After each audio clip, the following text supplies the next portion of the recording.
नमस्कार, न्यूज़ 44 देख रहे हैं आप। मैं हूं आपके साथ अभिषेक राज मिश्रा।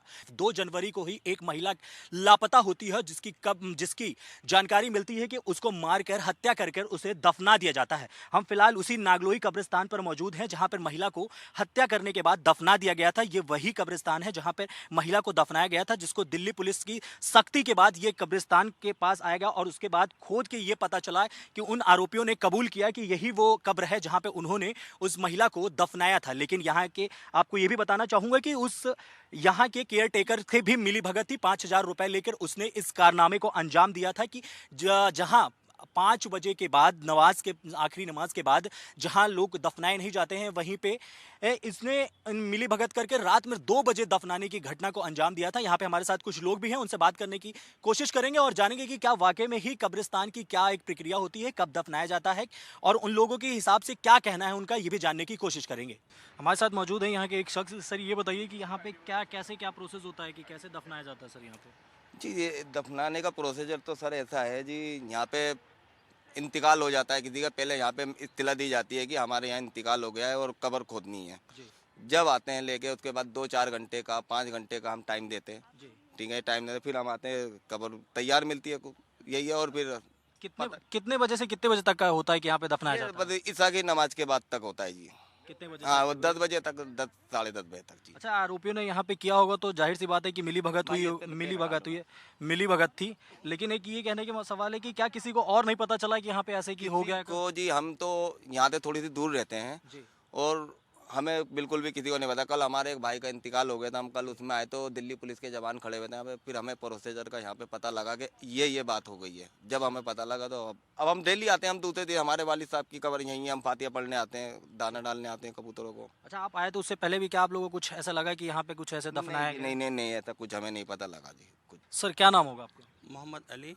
सर, यहाँ पे आपका आना जाना रहता है या आपको यहाँ की नॉलेज कैसे रहती है? आना जाना रहता है, पास में ही रहते भी हैं। कोई डेथ हो जाती है तभी आते हैं। सर, ये बताइए कि क्या समय होता है, क्या होता है, इसका प्रोसेस कैसे होता है, दफनाने का क्या प्रक्रिया है? दफनाने की प्रक्रिया ये है कि पहले जब कोई किसी का देहांत हो जाता है तो पहले यहाँ आके इन्फॉर्म करते हैं, कब्र खुदती है। जी उसके बाद सब लोग जनाजे को लेके आते हैं। जी। उसको दफन करने के बाद में एक रजिस्टर होता है, उसमें पूरी एंट्री होती है सब चीज़ की।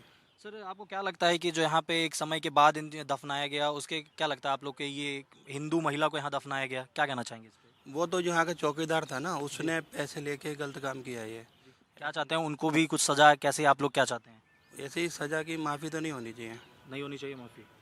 धर्म को बदनाम करने वाली बात है ना। उन्होंने 5,000 रुपये लेके और यहाँ डेड बॉडी दफन कर दी। जी। और जबकि यहाँ 11 बजे के बाद कोई दफन नहीं होना चाहिए, सुबह दिन में ही होना चाहिए या 11 बजे से पहले पहले रात में। कि हिंदू महिला को भी यहाँ पे दफनाया गया, क्या इस पे आप लोग को कोई आपत्ति है? हाँ, बिल्कुल आपत्ति है।